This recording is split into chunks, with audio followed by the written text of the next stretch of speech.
Hello students, welcome to Aakash. I am Umesh Royla, your career counselling expert from Aakash. तो हमारे जो video sessions अभी ongoing है the state wise NEET counsellings के लिए, तो उसी वीडियो सेशन में आज का जो हमारा टॉपिक रहने वाला है, आज का जो हमारा ये वीडियो रहने वाला है, ये फुल्ली फोकस्ड होगा बिहार स्टेट नीट काउंसलिंग पे। ठीक है, तो चलिए शुरू करते हैं। Bihar MBBS and BDS।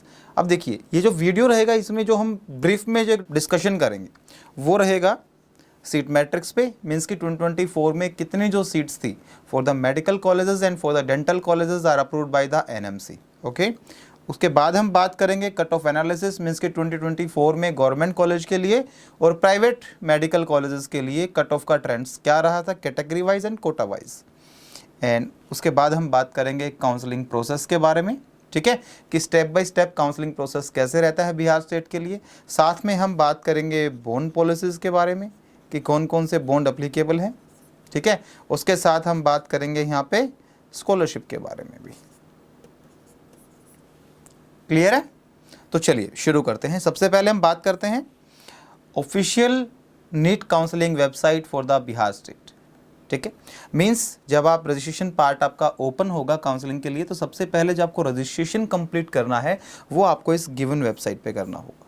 ठीक है, और जो भी फर्दर कम्युनिकेशन होंगे लाइक आपका स्टेट का मेरिट लिस्ट या आपके अलॉटमेंट लिस्ट या आपके स्कोर कार्ड, जो भी डेटा अवेलेबल होना होगा वो सब इसी वेबसाइट के ऊपर अवेलेबल रहेगा।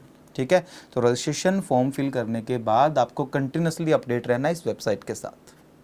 ठीक है, देखिए अब हम बात करेंगे बिहार MBBS सीट मैट्रिक्स। एक मैप आपको दिखाई दे रहा होगा। ठीक है, तो किस किस डिस्ट्रिक्ट में कितने मेडिकल कॉलेजेस हैं, गवर्नमेंट हैं कि प्राइवेट हैं, और उन कॉलेजेस में नंबर ऑफ सीट्स क्या है वो इस मैप पे गिवन है। चलिए थोड़ा सा अच्छे से देख लेते हैं। अगर हम टोटल कॉलेजेस की बात करें बिहार स्टेट में, तो हमारे पास 22 मेडिकल कॉलेजेस हैं और वो हमारे पास अवेलेबल हैं 2995, मीन्स कि 2995 सीट के साथ। ठीक है, और उनमें से अगर सिर्फ गवर्नमेंट की बात करें तो 13 हमारे पास गवर्नमेंट कॉलेजेस हैं 1645 सीट्स के साथ, और 9 हमारे पास प्राइवेट मेडिकल कॉलेज हैं बिहार में 1350 सीट के साथ। क्लियर है गाइस? मीन्स कि 13 government colleges with the seat capacity of 1645 and 9 are the private medical colleges with the seat capacity of 1350। Okay, चाहे तो आप स्क्रीनशॉट ले सकते हैं। देखिए सोर्स गिवन है आपको NMC 2024, मीन्स कि 2024 में जो काउंसलिंग हुई थी उसमें इतनी सीट्स जो गिवन सीट्स हैं ये अवेलेबल थी बिहार के लिए। ठीक है, बट 2025 में हो सकता है कुछ नए कॉलेजेस ऐड हों या किसी कॉलेज की नंबर ऑफ सीट्स को कम कर दिया जाए, या जो हमारे एग्जिस्टिंग कॉलेजेस हैं उनमें नंबर ऑफ सीट्स को बढ़ा दिया जाए। ठीक है, तो जैसे ही काउंसलिंग के लिए आपकी राउंड 1 की सीट मैट्रिक्स जब पब्लिश होगी तो आपको वहाँ पर ये चीज़ें अपडेटेड मिल जाएंगी। देखिए अभी हम बात कर लेते हैं गवर्नमेंट मेडिकल कॉलेज के लिस्ट का, कि हमारे पास बिहार में जितने भी गवर्नमेंट मेडिकल कॉलेजेस हैं उनके नाम, ठीक है, साथ में उनकी सिटी गिवन है जैसा कि आप यहाँ पे देख पा रहे हैं। ठीक है, उसके बाद टाइप गिवन है, तो टाइप तो हम सिर्फ बात ही गवर्नमेंट की कर रहे हैं। ठीक है, और अगर हम बात करें इनटेक की कि टोटल नंबर ऑफ सीट्स, तो उस कॉलेज में कितनी सीट्स अवेलेबल है वो भी यहाँ पे गिवन है। ठीक है, तो देखिए यहाँ पे जो AIIMS all India institute of medical science Patna जो गिवन है ये हमारे सेंट्रल गवर्नमेंट मेडिकल कॉलेज है।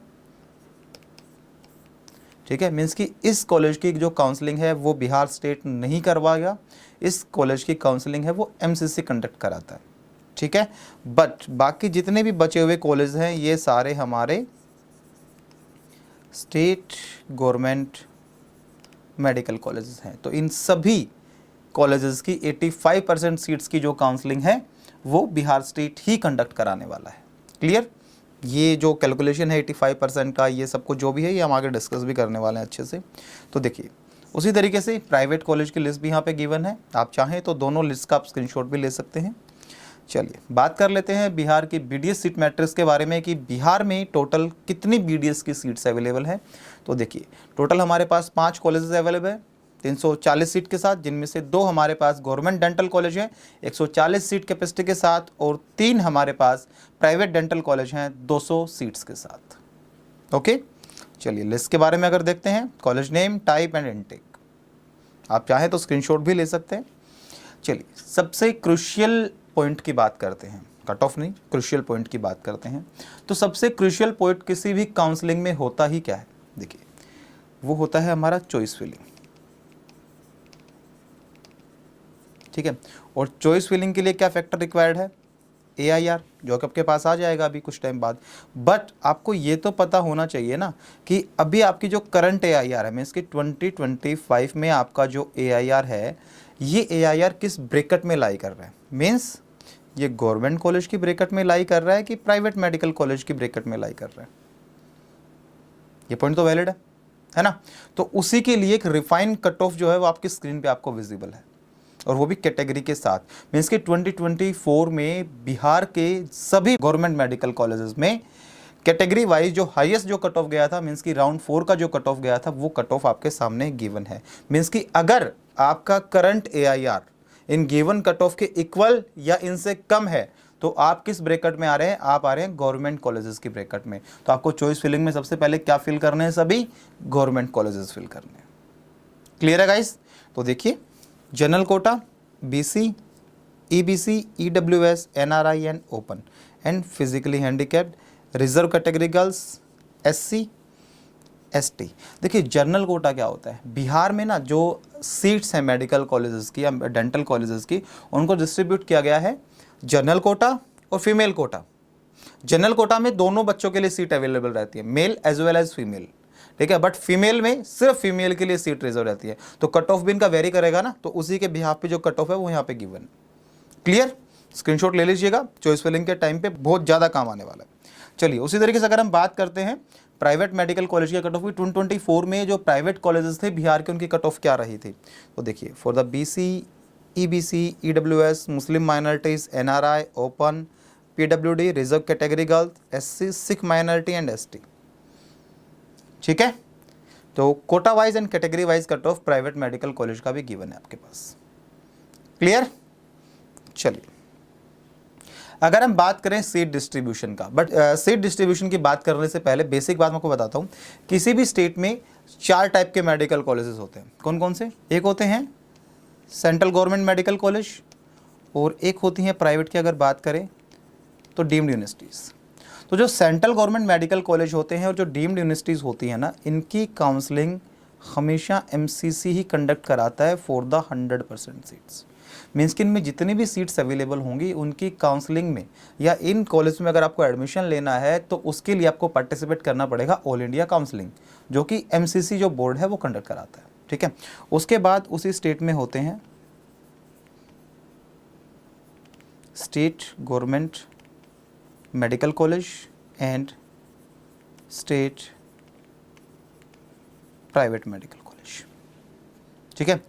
तो ये जो स्टेट गवर्नमेंट के जो मेडिकल कॉलेज होते हैं ना बेटा, इसका 85% सीट्स का काउंसलिंग, और स्टेट प्राइवेट मेडिकल कॉलेज की 100% सीट्स का काउंसलिंग, इसको कौन कंडक्ट करेगा, इसको वो स्टेट खुद कंडक्ट कराता है, ठीक है। अब देखिए जैसे कि यहाँ पे गिवन है 85% सीट्स, तो इन 85% सीट्स की काउंसलिंग को कौन देखेगा, Bihar state medical counselling committee, ठीक है।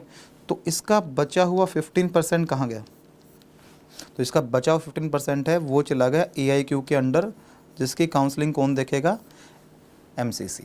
और ये जो 85% जो सीट्स है ना, ये सीट्स रिजर्व्ड है किसके लिए, सिर्फ आप लोगों के लिए, मीन्स कि बिहार के लोकलाइट्स के लिए, बिहार के परमानेंट जो निवासी हैं उन लोगों के लिए, ठीक है। जैसे मैं अगर दिल्ली से बिलोंग करता हूँ और मैं चाहूँ मैं बिहार के, मेरा रैंक अच्छा है और बिहार के किसी भी गवर्नमेंट मेडिकल कॉलेज में मेरा एडमिशन हो जाएगा, मैं चाहूँ कि मेरे को इसमें एडमिशन लेना है, तो मेरे पास बिहार के मेडिकल कॉलेज में आने का सिर्फ एक ही रास्ता है, और वो क्या, ऑल इंडिया काउंसलिंग, ठीक है। बट आपके पास 2 रास्ते हैं, आप ऑल इंडिया काउंसलिंग के थ्रू भी जा सकते हैं अगर आपका रैंक बहुत ज़्यादा अच्छा है। अगर आपका रैंक थोड़ा सा ज़्यादा है तो आपके पास जो 85% सीट्स का रिजर्वेशन है ना, आप इसके थ्रू अपना एडमिशन ले सकते हैं, बिकॉज आप तो उसी स्टेट के परमानेंट निवासी हैं, ठीक है। तो मीन्स कि आपके स्टेट कोटा के लिए जो 85% सीट जो रिजर्व है उसे मैं क्लेम नहीं कर सकता, because I am a outsider, okay.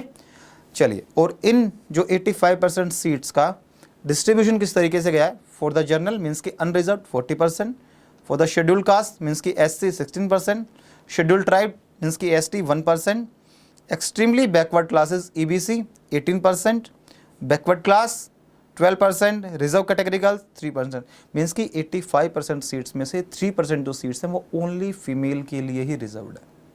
Clear. And AWS 10%। Clear. चलिए बात कर लेते हैं बिहार स्टेट मेडिकल काउंसलिंग में एसएफआईज। एसएफआईज मीन्स की private medical colleges, SFIs means self financing institutes. तो प्राइवेट मेडिकल कॉलेज, तो किसी भी प्राइवेट मेडिकल कॉलेज की 100% सीट्स की जो काउंसलिंग है वो स्टेट काउंसलिंग कमेटी ही कंडक्ट कराती है। क्लियर है। और ये जो हमारे जो प्राइवेट कॉलेजेस होते हैं ना, किसी भी स्टेट के जो प्राइवेट कॉलेजेस होते हैं वो ओपन होते हैं किन किन के लिए, वहाँ के लोकल्स के लिए भी और आउटसाइडर्स के लिए भी। अगर वो आउटसाइडर्स के लिए अगर ओपन है तो वो डिपेंड करता है कि वो जो स्टेट है वो आपका ओपन है या क्लोज्ड है। ठीक है, अब ये ओपन और क्लोज क्या होता है इसके बारे में हम आगे डिस्कशन करेंगे। क्लियर है। बट इतना याद रखिए कि प्राइवेट जो कॉलेजेस हैं उनकी जो सीट्स हैं वो ओपन है आप लोगों के लिए भी और हम जैसे लोगों के लिए भी जो कि बिहार से बिलोंग नहीं करते। क्लियर। चलिए, तो फीस जो रहती है वो प्राइवेट मेडिकल कॉलेज की थोड़ी सी ज़्यादा रहती है, आपको जैसा पता ही है। ठीक है, बिकॉज आपका एक मतलब हायर AIR पे भी आपका एडमिशन वहाँ पे पॉसिबल होता है। ठीक है, तो कुछ मेडिकल कॉलेजेस की सीट मैट्रिक्स भी यहाँ पे गिवन है, जैसा कि आप देख सकते हैं। चाहे तो आप स्क्रीनशॉट भी ले सकते हैं इसका। ओके, अगर प्रोसेस की बात कर लेते हैं, सबसे पहले आपको रजिस्ट्रेशन करना है। ठीक है, आपका रजिस्ट्रेशन करने के बाद डॉक्यूमेंट वगैरह जो भी आप सबमिट करेंगे, लाइक आपका नीट यूजी का स्कोर कार्ड एंड ऑल, उसके बाद आपका एक स्टेट मेरिट लिस्ट पब्लिश होगा। आपको ये चेक करना उसमें आपका नाम है कि नहीं है। ठीक है, मीन्स की पब्लिकेशन ऑफ मेरिट लिस्ट। अगर आपका नाम उस लिस्ट में आ जाता है तो आपको राउंड 1 के लिए चॉइस फिलिंग करनी होती है। और चॉइस फिलिंग हमेशा याद रखिए बेटा, आपको हमेशा टॉप टू बॉटम में करनी है। टॉप टू बॉटम का मतलब क्या होता है कि अगर आपका AIR अच्छा है, आपको किसी गवर्नमेंट कॉलेज में एडमिशन मिल सकता है, तो उसके बिहाफ पे पहले गवर्नमेंट डालेंगे, फिर थोड़ा सा और नीचे जिसका AIR था उसका गवर्नमेंट, फिर उससे नीचे वाला, फिर उससे नीचे वाला, फिर प्राइवेट पे आएंगे आप। ठीक है, और इसके लिए भी हमारा एक अलग से वीडियो आएगा कि चॉइस फिलिंग आपको किस तरीके से करना है। ठीक है, क्लियर। और जब आप चॉइस फिलिंग कर देंगे तो उसके बाद आपको होता है अलॉटमेंट ऑफ कॉलेज, मीन्स कि दोबारा से एक लिस्ट पब्लिश होती है जिसे पब्लिकेशन लिस्ट या जिसे कि हम बोलते हैं अलॉटमेंट लिस्ट। ठीक है, उसमें आपका नाम होगा, आपका AIR होगा, आपका स्टेट रैंक होगा और कॉलेज होगा, और कॉलेज के आगे आपका कोर्स भी मेंशन रहेगा। तो फिर जो कॉलेज आपको अलॉट हुआ है वहां पे जाके आपको रिपोर्टिंग करनी होती है। और रिपोर्टिंग क्या होती है, फीस आपको सबमिट करानी है। फीस कैश में तो सबमिट होगी ही नहीं, ये बात याद रखना, या तो DD बनेगा, ठीक है, या आपको RTGS करना होगा उनके अकाउंट में, मीन्स कि जो भी मोड होगा वो आपको पहले से इंटीमेट कर देंगे उसमें। क्लियर है। आपको अपने ओरिजिनल डॉक्यूमेंट वहाँ पे सबमिट कराने पड़ेंगे। और अगर आप किसी भी ऐसे स्टेट से बिलोंग करते हैं जहाँ पे बॉन्ड पॉलिसीज अप्लीकेबल हैं तो वो बॉन्ड भी आपको वहाँ पे सबमिट कराने होते हैं। ठीक है, और बॉन्ड बनते कैसे हैं इसके बारे में हमारा अलग से वीडियो आएगा, एक कंप्लीट इन्फॉर्मेशन आपको वहाँ पे गिवन रहेगी। क्लियर।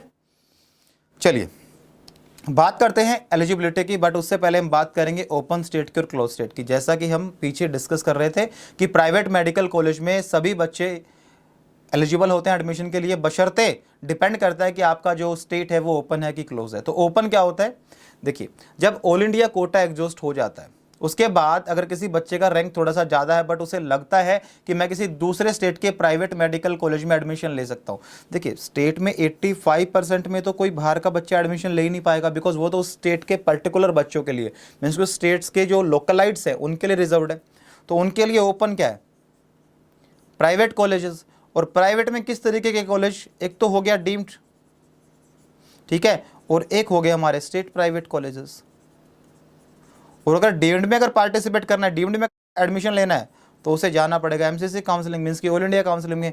बट अगर वो किसी स्टेट के प्राइवेट मेडिकल कॉलेज में एडमिशन लेना चाहता है तो उसे उस स्टेट की पर्टिकुलर जो काउंसलिंग होती है ना उसमें अलग से पार्टिसिपेट करना पड़ेगा। ठीक है, तो जैसे मैं बात कर लेता हूँ, मैं बिलोंग करता हूँ दिल्ली से, बट मेरे को लग रहा है कि बिहार के किसी मेडिकल कॉलेज में मेरा एडमिशन हो जाएगा तो ठीक है, मैं एलिजिबल हूँ। क्यों, because Bihar is an open state. Okay, तो मैं यहाँ के गवर्नमेंट कॉलेज में एडमिशन नहीं ले सकता हूँ स्टेट काउंसलिंग में पार्टिसिपेट करके, मैं बस यहाँ के प्राइवेट मेडिकल कॉलेज में ही एडमिशन ले सकता हूँ। ठीक है, तो ये तो होता है बेटा ओपन स्टेट। और क्लोज स्टेट क्या होता है कि जब कोई आउटसाइडर स्टेट में अलाउड ही नहीं होता एडमिशन के लिए, गवर्नमेंट रिजर्व्ड आप लोगों के लिए, बट जो प्राइवेट कॉलेज की सीट्स हैं वो भी रिजर्व्ड होती हैं उन्हीं बच्चों के लिए, मीन्स कि वहाँ के लोकलाइट्स के लिए। जैसे फॉर एग्जाम्पल गुजरात, पंजाब, यहाँ पे कोई भी बाहर का बच्चा एडमिशन नहीं ले सकता। ठीक है, तो उसे हम क्या बोलते हैं, क्लोज स्टेट। चलिए अब बात करते हैं एलिजिबिलिटी की। अगर आप बिहार से बिलोंग करते हैं और आप वहाँ की 85% सीट्स को क्लेम करना चाहते हैं, गवर्नमेंट सीट्स को, या प्राइवेट कॉलेज में स्टेट कोटा को क्लेम करना चाहते हैं, कि प्राइवेट कॉलेज में भी एक क्या फंडा रहता है, एक होता है वहाँ पे स्टेट कोटा, एक होता है मैनेजमेंट कोटा। अगर आप उसी स्टेट से बिलोंग करते हैं तो आपका एडमिशन होगा स्टेट कोटा में जिसकी फ़ीस थोड़ी सी कम रहती है, और मैं आउटसाइडर हूँ तो मेरा एडमिशन होगा मैनेजमेंट कोटा में जिसकी फ़ीस हाई रहती है। ठीक है, तो आपको अगर स्टेट कोटा क्लेम करना है, गवर्नमेंट में स्टेट कोटा क्लेम करोगे तो 85% सीट्स के लिए रिजर्वेशन है, और अगर आप प्राइवेट में स्टेट कोटा क्लेम करेंगे तो आपकी फ़ीस कम रहने वाली है। तो इन दोनों ही सिनेरियोज को कंप्लीट करने के लिए आपको करना क्या होगा, आपको एक आईडी या कोई भी डॉक्यूमेंट का प्रूफ प्रोड्यूस करना होगा कि हाँ मैं बिहार से ही बिलोंग करता हूँ। तो उसके लिए जो मैंडेटरी डॉक्यूमेंट है वो क्या है, वो है डोमिसाइल सर्टिफिकेट, कि आपके पास बिहार का डोमिसाइल सर्टिफिकेट होना मैंडेटरी है, आपके पास दूसरा कोई भी ऑप्शन नहीं है। अगर आपके पास डोमिसाइल सर्टिफिकेट नहीं है तो फिर आपने चाहे आप 12 साल या 15 साल या 20 साल बिहार में रहे हो, डजेंट मैटर, फिर आपको वो कंसिडर करेंगे एज एन आउटसाइडर।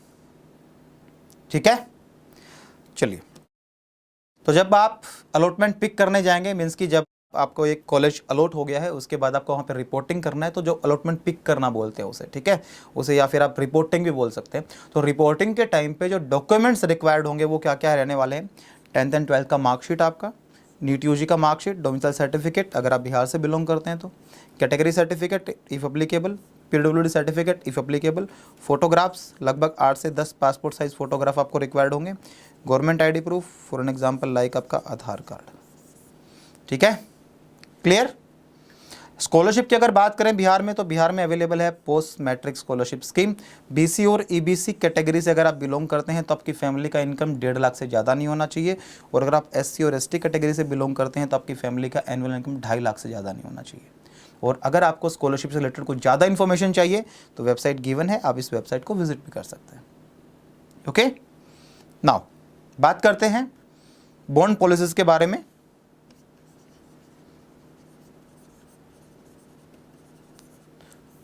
तो बॉन्ड पॉलिसी की जब भी बात करेंगे तो हमारे पास 2 बॉन्ड अवेलेबल होते हैं, एक सर्विस बॉन्ड होता है, एक डिसकंटिन्यूएशन बॉन्ड होता है। सर्विस बॉन्ड क्या होता है, जब आपका ग्रेजुएशन या आपकी डिग्री जब कंप्लीट हो जाएगी तो आपको अपनी जो सर्विसेज है एज ए डॉक्टर वो आपको उसी स्टेट गवर्नमेंट को प्रोवाइड करनी होंगी जहां से आपने अपना ग्रेजुएशन कंप्लीट किया है, लाइक 2 साल 3 साल, वो हर स्टेट का अलग अलग रहता है।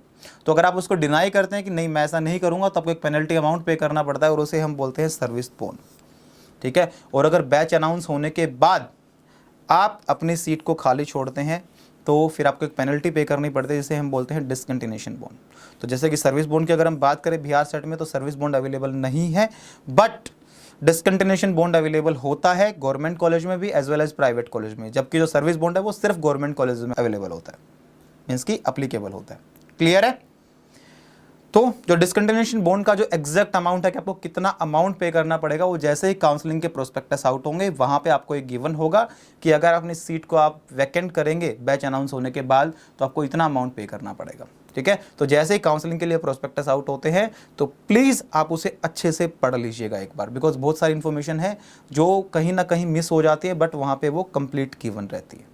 ओके, तो आपके पास आपका स्कोर है, ठीक है, स्कोर से आप रैंक प्रेडिक्ट कर सकते हैं, और रैंक प्रेडिक्शन करने के बाद आप कॉलेज भी प्रेडिक्ट कर सकते हैं कि आपके पास अगर ये स्कोर है तो आपके पास पॉसिबल कॉलेजेस कौन कौन से हैं, कहाँ पे, स्टेट काउंसलिंग में भी, दूसरे स्टेट के प्राइवेट कॉलेजेस भी, और आपकी ऑल इंडिया कोटा में भी अगर आप अप्लीकेबल हैं तो।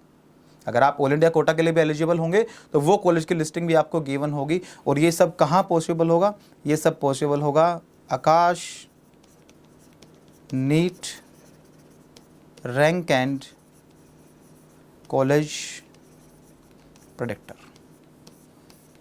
ठीक है, आकाश की वेबसाइट पे आपको गिवन है इसका लिंक, और साथ में आपकी वीडियो की डिस्क्रिप्शन बॉक्स में भी हमने डाल दिया है। Okay, thank you so much and all the best.